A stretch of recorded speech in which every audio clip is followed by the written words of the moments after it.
নমস্কাৰ বন্ধুসকল, মই শ্ৰী দেৱৰাজ শৰ্মা। আজি পুনৰ আহিলোঁ মই 10 নম্বৰ খণ্ডটোলৈ।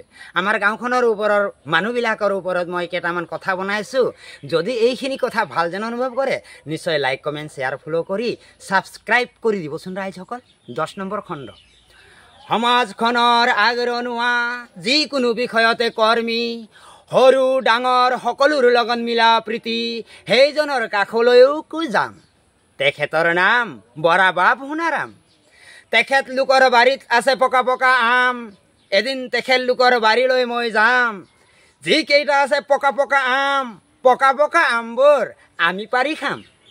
আগবাঢ়ি যাবলৈ আমাৰ লাগে চিন্তা। সোণাৰাম বাপজনৰ পুত্ৰ সন্তান 3টা। শ্ৰী মাণিক বৰা ঘৰখনৰ সৰু ল'ৰা। মাজতে মাৰিছে ধাপ। আগফালে দেখা পালোঁ মাজু ল'ৰা প্ৰতাপ। এটি ল'ৰা এজনী ছোৱালী, আনন্দ মনৰ আমাৰ 9 ছোৱালী। 4 পৰিয়ালৰ মাজত মিলা প্ৰীতি। উত্তৰ দিশত আছে কাৰোবাৰ প্ৰিয় পাত্ৰ।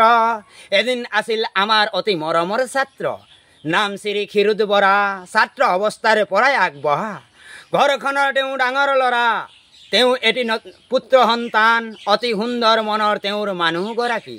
সকলো পুত্ৰকে কৈছোঁ, পিতৃ মাতৃক সুখ আনন্দত ৰখাহে পুত্ৰৰ চিনাকি। নমস্কাৰ বন্ধুসকল।